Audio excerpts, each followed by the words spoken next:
बिस्मिल्लाहिर्रहमानिर्रहीम। अस्सलामुअलैकुम। आज मैं जैसे ही घर आया, अम्मा राजदारी से मुझे दूसरे कमरे में ले गईं। अम्मा का ये एहतियात बरतना मेरी समझ में नहीं आया था, वरना तो वो सादिया के होते ही उसे भी सुना देती और मुझसे जो भी कहना होता कह देती। मगर आज उनका अंदाज़ ऐसा था जैसे वो कुछ छुपाना चाह रही हूँ। मैंने कहा, अम्मा क्या बात है? तब सरगोशी के अंदाज में बोली, बेटे, मैंने तुम्हें कुछ दिनों से एक बात बताना थी, लेकिन बता नहीं पाई। पहले मुझे लगा कि मैं वहम कर रही हूँ, मगर अब ये बात कुछ बढ़ती जा रही है।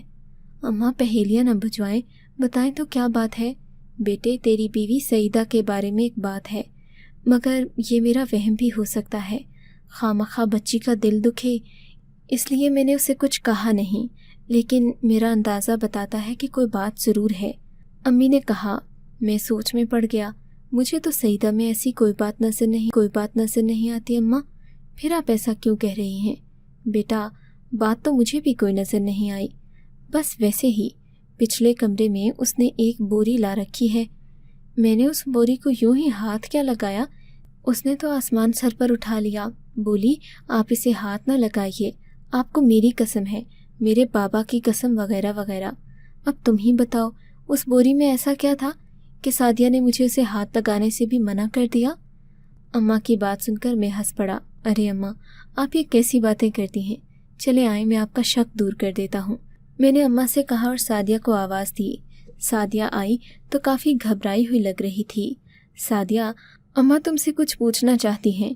मेरे मुंह से ये लफ्ज़ निकला ही था कि अम्मा ने मुझे इस कदर ज़ोर से कोहनी मारी कि मैं अगली बात नहीं कर सका। वो किसी सूरत नहीं चाहती थी कि मैं सादिया से ये बात करूं, लिहाजा मैं चुप रहा। अगले दिन तक मैं इस बात को भूल भाला। मुझसे कहने लगी कि तुम अपनी बीवी से कहो कि वो कुछ दिन मैके चली जाए, उसे खुद ही घुमाने फिराने ले जाओ। मैं अपना शक दूर करने के लिए उसकी गैर मौजूदगी में इस थैले की तलाशी ले लूँगी। बताता चलूँ कि सादिया एक इंतहाई अमीर व कबीर ख़ानदान से ताल्लुक़ रखती थी और वो हमारे रिश्तेदारों में से ही थी, मगर हमारी रिश्तेदारी दूर पार की थी, यानी हम ख़ानदानी तौर पर एक दूसरे के हमपल्ला थे और एक दूसरे को जानते भी थे। सादिया के वालिदैन बचपन में ही वफ़ात पा चुके थे। उसको रुखसत करने वाले सिर्फ उसके भाई और भाभियाँ थीं। रुखसत करने से पहले इन लोगों ने मुझे सादिया के बारे में बताया था कि उसकी पहले भी खुला हो चुकी है। मुझे इस बात से कोई फ़र्क नहीं पड़ा था, क्योंकि सादिया पहली ही नज़र में मुझे पसंद आई थी। मैं सादिया की इज़्ज़त इस कदर करता था कि कभी उसके सामने उसकी पिछली शादी या खुला का जिक्र तक नहीं किया। उसके भाइयों ने मुझे इतना ही कहा कि सादिया सिर्फ एक दिन अपने ससुराल में रही थी और फिर अगले दिन वापस आ गई थी। हम लोगों ने ख़ानदानी वजूहात की बिना पर उन लोगों से तलाक ले ली थी। ऐसा इसलिए हुआ क्योंकि वो लोग ख़ानदानी तौर पर हमारे हमपल्ला नहीं थे। हम उनसे जान छुड़ाना चाहते थे। उनकी असलियत का हमें बाद में मालूम हुआ, इसीलिए सादिया को खुला लेना पड़ी। मगर इसके बावजूद भी सादिया का रोब ऐसा था कि हम कुछ बोल ना सकते थे। सादिया की इमारात का रोब हमारे सभी रिश्तेदारों पर ही नहीं, खुद अम्मा पर भी था। सो हम एहतियात से सोच समझ कर बात करते। सादिया के नाराज़ होने का इम्कान होता तो घर में उस चीज़ का जिक्र भी ना होता। बहरहाल अगले दिन मैंने सादिया से खुद बात की। सादिया, काफ़ी दिन हो गए हैं तुमने मैके जाने की ज़िद नहीं की, बल्कि जब से तुम्हारी शादी हुई है और तुम इस घर में आई हो, सिर्फ एक दो बार ही वहाँ गई हो। क्या तुम्हारा दिल नहीं करता अपने घर वालों से मिलने का? नहीं, जब ले जाऊंगी। सादिया ने मुख्तसर सा जवाब दिया। अच्छा चलो ठीक है, हम वहाँ नहीं जाते। तुम चाहो तो हम कहीं घूमने फिरने चलते हैं, बहुत मज़ा आएगा। काफ़ी दिन हो गए हम घर से बाहर नहीं निकले। मगर सादिया ने इस पर भी इनकार कर दिया। बोली कि उसने कहीं घूमने फिरने नहीं जाना। अब तो मुझे भी शक पड़ने लगा कि आखिर सादिया घर से जाना क्यों नहीं चाहती। ऐसी क्या बात है कि वो ज़रा देर के लिए भी उस बोरी से दूर नहीं होती। अब मेरी नज़र भी उसी बोरी के इर्द गिर्द मंडाने लगी थी। आखिर को मैं उसका शौहर था, उसकी हर बात को जानने का हक रखता था। मगर मैंने कई बार सादिया से बातों बातों में पूछा कि इस बोरी में उसने क्या रखा है। कहने लगी कि उसके ज़ाती नौयत के कपड़े हैं, लिहाजा इनको छेड़ने की ज़रूरत नहीं। اب اگر بلا وجہ میں اس کی چیزیں ٹٹولتا تو یقیناً وہ ناراض ہوتی۔ خیر اگلے دن میں نے سعدیہ سے کہہ کر بوری کمرے سے باہر رکھوا دی۔ سعدیہ بہت ناراض ہوئی۔ میں نے کہا بھئی اگر تمہیں کپڑے رکھنے ہی ہیں تو الماری میں رکھو، بوری میں رکھنے والا رواج پرانا ہو چکا ہے، پھر بھی اگر تمہیں اتنی ہی پسند ہے تو کمرے سے باہر رکھ دو۔ میری بات پر سعدیہ بڑی پریشان ہوئی مگر اس نے کسی قسم کے رد عمل کا اظہار نہیں کیا۔ اب اماں اور میرے لیے یہ بوری دلچسپی کا باعث بنتی جا رہی تھی۔ میں کبھی کبھی اسے غور سے دیکھتا تو لگتا اس میں کپڑے نہیں بلکہ کوئی سخت چیز موجود ہے۔ سعدیہ اس بوری کی مکمل حفاظت کرتی، بلکہ یوں کہیں کہ وہ پہرا دیتی۔ ہم میں سے کوئی بھی اس کے پاس جاتا تو سعدیہ بھی غیر محسوس طریقے سے وہاں کھڑی ہو جاتی۔ ایسے میں ہمارے لیے مشکل ہوتا کہ ہم کسی بات تک پہنچ پاتے۔ اگلے دن مجھے اماں نے بتایا کہ سعدیہ اس بوری کے پاس جانے کے لیے کبھی کبھی کمرے کا دروازہ بند کرتی ہے اور پھر کافی دیر بعد دروازہ کھولتی ہے، جبکہ بیرونی دروازے کو کنڈی لگانے کی بات سمجھ میں نہیں آتی۔ پہلے وہ بوری تمہارے اپنے کمرے میں تھی، سعدیہ دروازہ بند کرتی بھی تھی تو کوئی مسئلہ نہیں تھا، لیکن اب تو یہ بیرونی دروازہ بھی بند کر کے راہداری کا راستہ بند کر دیتی ہے اور کئی گھنٹے دروازہ بند رکھتی ہے۔ اماں کی بات پر مجھے بڑی حیرت ہوئی۔ میں نے سعدیہ سے دو ٹوک بات کرنے کا فیصلہ کیا۔ سعدیہ ڈری سہمی اپنے کمرے میں بیٹھی تھی، حالانکہ وہ کسی بھی بات پر نہ ہی ڈرتی تھی اور نہ ہی جھکتی تھی۔ تبھی میں نے بات شروع کی، سعدیہ آخر تم نے یہ کیا تماشا لگا رکھا ہے؟ اماں کہتی ہیں کہ تم راہداری کا دروازہ 2 گھنٹے بند رکھتی ہو، آخر ایسی کیا بات ہے؟ اگر تمہیں کوئی چیز پریشان کر رہی ہے تو ہمیں بتاؤ، تم ہم ہی سے باتیں چھپا رہی ہو۔ کیا تمہیں ذرا بھی احساس ہے کہ اماں تمہاری ان حرکتوں کی وجہ سے کتنا پریشان ہوتی ہیں؟ میرے بات کرنے پر سعدیہ بری طرح رونے لگی، مگر میں جانتا تھا کہ رونا دھونا اس مسئلے کا حل نہیں ہے۔ سو میں نے سعدیہ سے کہہ دیا کہ اگر تم نے اس بوری کے بارے میں نہیں بتانا تو مت بتاؤ، لیکن کل یہ مجھے اس گھر میں نظر نہ آئے۔ خواہ مخواہ تم نے نحوست پھیلا رکھی ہے۔ اماں تو کہتی ہیں کہ تمہارے لیے یہ ایک نفسیاتی الجھن بن کر رہ گئی ہے۔ میں محض ایک کپڑے کی بوری کے لیے گھر میں اتنی لڑائی جھگڑا برداشت نہیں کر سکتا، بہتر ہوگا کہ تم وقت پر سمجھ جاؤ۔ حیرت انگیز طور پر سعدیہ میری بات کے جواب میں کچھ بھی نہ بولی، حالانکہ وہ بڑی نازک مزاج تھی، بات بات پر غصہ کرتی، چیختی چلاتی، مگر اب کی بار وہ خاموش رہی۔ اب مجھے اس کی آنکھوں میں احساس جرم بڑھتا نظر آ رہا تھا، لگ رہا تھا کہ وہ واقعی کوئی بات مجھ سے چھپا رہی ہے۔ اگلی رات کی بات ہے، سعدیہ جاگی اور بستر سے اٹھنے ہی لگی تھی کہ میری بھی آنکھ کھل گئی۔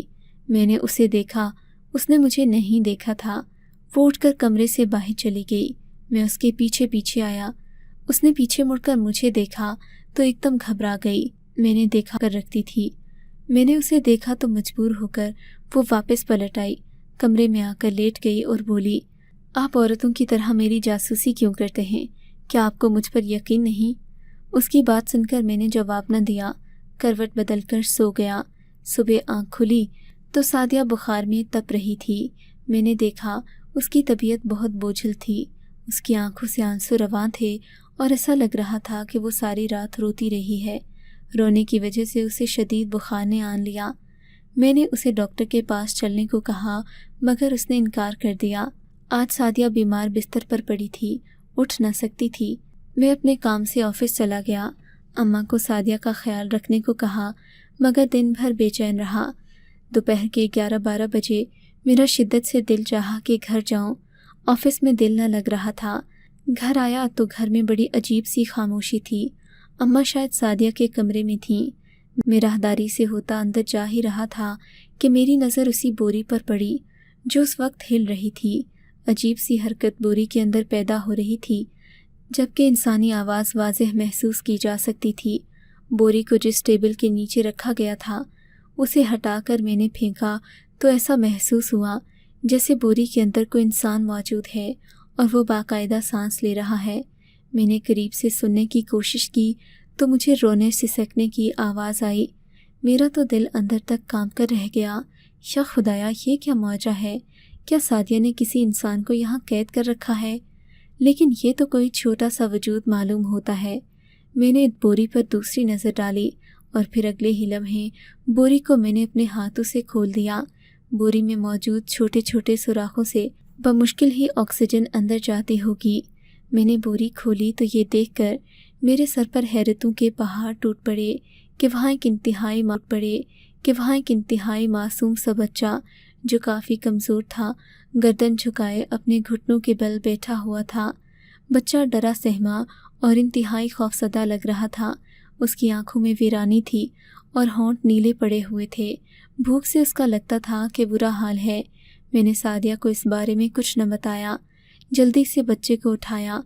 इससे पहले कि वो रोता, मैं किचन में चला गया। बच्चे की उम्र ज़्यादा न थी। इसकी हड्डियां टेढ़ी होने की वजह से ये चल फिर भी नहीं सकता था। मुझे उस बच्चे पर बहुत रहम आया। मैंने उसे जल्दी से अस्पताल ले जाने का फ़ैसला किया क्योंकि उसकी हालत भी सही नहीं थी। वो बहुत कमज़ोर लग रहा था। लगता था कि भूख की वजह से अब वो निढाल हो चुका है। मैं उसे अस्पताल ले गया और अम्मा को कॉल करके कहा कि आप सादिया को लेकर हॉस्पिटल आ जाएं। अम्मा तो शायद मेरे इंतज़ार में थीं, मगर मैं बाहर से ही हॉस्पिटल आ गया था। मैंने ड्राइवर को भेज दिया। थोड़ी देर के बाद अम्मा और सादिया ड्राइवर समेत हॉस्पिटल आ गईं। मैंने सादिया को कुछ न बताया। उसे भी हॉस्पिटल में एडमिट कर लिया गया। डॉक्टर्स ने बताया कि इनको कोई गहरा सदमा पहुंचा है, जिसकी वजह से ये इस हाल में आन पहुंची हैं। आप इन्हें खुश रखने की कोशिश करें, वरना हो सकता है कि इनका दिमागी तवाज़ुन दुरुस्त न रहे।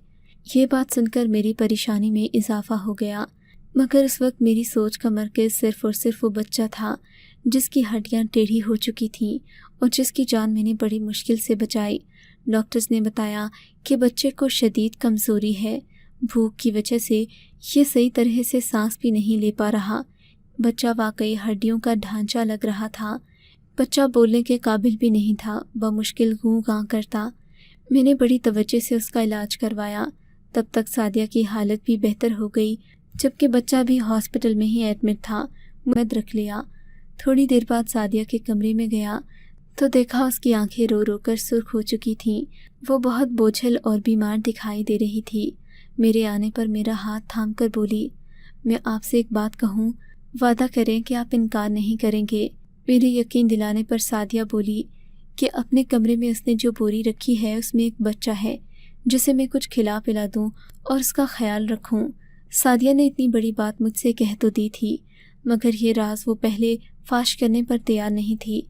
तब मैंने उससे कहा, सादिया तुम फिक्र नहीं करो, मैं उस बच्चे को तुम्हारे आने से पहले ही हॉस्पिटल में ला चुका हूँ।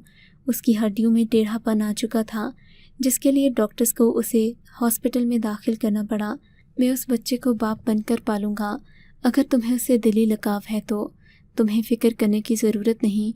मैं इतना कोई जालिम या बेरहम तो नहीं कि तुमने मुझसे ये बात छुपाई। अब बताओ, इस बच्चे की कहानी है, क्या लगता है ये तुम्हारा? तब सादिया ने मुझे अपनी कहानी सुनाई। आप तो जानते हैं आशिर, हमारे ख़ानदान में शादियाँ ख़ानदान से बाहर नहीं होती, क्योंकि लड़कियाँ अपने भाइयों को अपना हक़ माफ़ कर देती हैं। लेकिन अगर लड़की किसी दूसरे ख़ानदान में ब्याह कर जाए तो वहाँ पर लड़की के भाइयों को न सिर्फ जायदाद से हिस्सा देना पड़ता है, बल्कि भारी जहेज़ भी अदा करना पड़ता है। मेरी भी शादी ख़ानदान में होना तय पाई थी, मगर मुझे अपनी यूनिवर्सिटी में आकिल अहमद पसंद आ गया। आकिल अहमद एक इंतहाई माकूल नौजवान था और मैं उससे शादी करना अपनी खुशकिस्मती समझती थी, मगर मुझे मालूम था कि मेरे भाई मुझे ऐसा नहीं करने देंगे। इस बात का जिक्र मैंने आकिल अहमद से किया। वो बोला, तुम परेशान मत हो, मैं ऐसा कोई ना कोई हल ज़रूर निकालूंगा जिससे तुम्हारे भाई जल्द या बदेर मान जाएं। मगर इन दिनों मेरे भाइयों ने शादी के लिए मेरा रिश्ता ढूंढना शुरू कर दिया। बस जल्दबाजी में आकर मैंने आकिल अहमद से खुफिया निकाह कर लिया। हालांकि आकिल इस सब के लिए मुझे मना कर रहा था। वो चाहता था कि मेरे भाइयों को राज़ी करने के बाद ही इस शादी के लिए हाँ करे, मगर मैं इतना जानती थी कि मेरे भाई कभी भी आकिल को मेरा रिश्ता नहीं देंगे। इसलिए मैंने उसे बगावत पर मजबूर कर दिया और यही हमारा मुकद्दर था। फिर हमारी कुर्बतें बढ़ती गईं, यहाँ तक कि हमारी मोहब्बत की निशानी मेरी कोख में पलने लगी। लेकिन जल्द ही इस हकीकत का अंदाज़ा जब भाभियों के ज़रिए मेरे भाइयों को हुआ तो इन्होंने आसमान सर पर उठा लिया। इन लोगों ने मेरी तलाक करवाने की हर मुमकिन कोशिश की। مگر عاقل احمد نے مجھے طلاق نہیں دی۔ وہ کسی صورت مجھے چھوڑنے پر راضی نہیں تھا۔ ان لوگوں نے عاقل کو بہت مجبور کیا، مگر میں نے عاقل کا ساتھ دینا تھا۔ میں اس سے نکاح کر چکی تھی۔ اب قانوناً اور شرعاً یہ لوگ ہمیں الگ نہیں کر سکتے تھے۔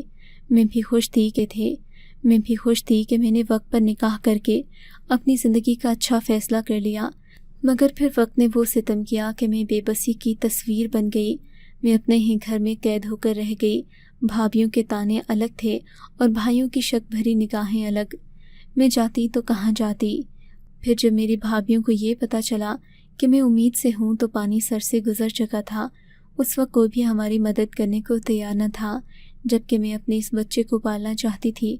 اگرچہ میں عاقل سے الگ تھی، مگر مجھ میں اتنی ہمت تھی کہ اپنے بچے کی پرورش کر سکوں۔ اس لیے میں نے نکاح کے مقدس بندھن کا احترام کرتے ہوئے اپنے بچے کو کسی قسم کا نقصان نہ پہنچایا۔ میں تو اس رشتے سے مطمئن تھی، مگر میرے بھائی اس ناجائز اولاد کو ختم کرنا چاہتے تھے۔ حالانکہ یہ ناجائز اولاد نہ تھی، میں اور عاقل شادی کے بندھن میں بندھ چکے تھے، مگر میرے بھائی اس رشتے کو مانتے نہیں تھے۔ بہرحال عاقل کو بھائیوں نے ٹھکانے، انہوں نے راستے سے عاقل کو ہٹا ہی لیا ہے۔ اس دن میں بہت روئی تھی۔ میرا بس نہ چل رہا تھا کہ زمین پھٹ جائے اور میں بھی عاقب کے ساتھ اس دنیا سے ہمیشہ کے لیے چلی جاؤں۔ بھائیوں نے صرف جائیداد کی وجہ سے میرا مستقبل اور میرا حال برباد کر دیا۔ عاقل کی وفات کے بعد میں نے اپنے دن کیسے گزارے یہ میں ہی جانتی ہوں۔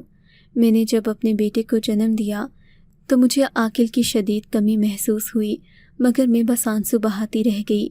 میں نہیں جانتی تھی کہ میرے بھائی مجھ سے ایک خوشی چھیننے کے بعد میری دوسری خوشی کے بھی در پہ ہیں، اور پھر ان لوگوں نے مجھ سے میرا بچہ بھی جدا کر دیا۔ میں دن رات روتی تھی اور کسی کام سے غرض نہیں تھی۔ بالآخر مجھے میری نوکرانی نے بتایا کہ اس نے میرے بچے کو مارا نہیں بلکہ اپنے پاس رکھا ہے، مگر وہ زیادہ دیر ایسا نہیں کر سکتی تھی، کیونکہ وہ جانتی تھی کہ اگر ایسا اس نے کیا تو میرے بھائی اسے بھی جان سے مار ڈالیں گے، جبکہ بھائیوں نے بوا کی ذمہ داری لگائی تھی کہ وہ اس بچے کو ٹھکانے لگا دے۔ اب بات میری سمجھ میں آ چکی تھی۔ میں نے اگلے آنے والے رشتے کے لیے ہاں کر دی۔ تقریباً 8 مہینے کے بعد جب میری شادی آپ سے ہوئی تو میرا بچہ 1 سال سے اوپر کا ہو چکا تھا۔ مجھے بوا نے بھی کہہ دیا تھا کہ اب تمہیں اسے اپنے ساتھ لے کر جانا ہی پڑے گا، مگر چونکہ آپ لوگوں کو اس حقیقت کا علم نہیں تھا، مجھے اپنے بچے کو اپنے پاس رکھنے کے لیے یہی طریقہ سوچا، سو میں نے کر دیا۔ میں اپنے بچے کو پھینک نہیں سکتی تھی، اسی لیے میں نے اسے بوری میں رکھا۔ صبح شام میں اس کا خیال رکھتی، مگر آپ جانتے تو ہیں کہ یہ کتنا مشکل کام ہے۔ چند دنوں سے زیادہ یہ حربہ نہیں چل پایا۔ مجھے دوبارہ بوا سے رابطہ کرنا تھا، مگر اس سے پہلے میں بیمار ہو گئی اور حقیقت آپ تک پہنچ گئی۔ مگر میں آپ سے یہ نہیں کہوں گی کہ مجھے آپ اس سب کے ساتھ خواہ قبول کریں۔ آپ کی مرضی ہے کہ آپ مجھے چھوڑ دیں یا مجھے اس غلطی کی سزا دیں۔ میں ہر طرح کے انجام کے لیے تیار ہوں، مگر اب اپنے بچے کے بنا نہیں رہ سکتی۔ سعدیہ کی باتیں سن کر میرا دل غصے اور نفرت سے بھر گیا کہ اس کے بھائی اس قدر مطلبی ہو سکتے ہیں۔ میں نے سوچا بھی نہیں تھا۔ پھر انہوں نے مجھ سے بھی غلط بیانی کی کہ سعدیہ صرف 1 دن اس شخص کے ساتھ رہی اور پھر واپس آ گئی، حالانکہ سعدیہ اور عاقل میاں بیوی کے رشتے میں بندھے رہے اور تقریباً 2 سال یہ سلسلہ چلتا رہا۔ ان لوگوں کو جب پتہ چلا تو وہ ایک بچے کی ماں بننے والی تھی۔ تب انہوں نے نہ صرف اپنے بہنوئی کو جان سے مار دیا بلکہ اپنی بہن کی خوشیاں چھیننے کی بھی کوشش کی۔ مجھے جذبہ غیرت نے تنگ تو بڑا کیا کہ میں اس لڑکی کو چھوڑ دوں، مگر میں جانتا ہوں کہ ایسا کرنے کا کوئی فائدہ نہیں ہے۔ وہ مجھ سے محبت کرتی ہے اور میں اس کے خلوص کی پورے دل سے قدر کرتا ہوں، اس لیے میں نے فیصلہ کیا ہے کہ میں اس کے بچے کو اپنا لوں گا، چاہے سعدیہ کا میکا اس بات کو تسلیم ہے۔ آپ کو اگر یہ کہانی اچھی لگی ہے تو اس ویڈیو کو لائک کیجیے اور اس طرح کی مزید کہانیاں سننے کے لیے ہمارے چینل کو ضرور سبسکرائب کیجیے۔ کہانی سننے کا شکریہ۔ آپ سے ملاقات ہوگی اگلی ویڈیو میں، تب تک کے لیے اللہ حافظ۔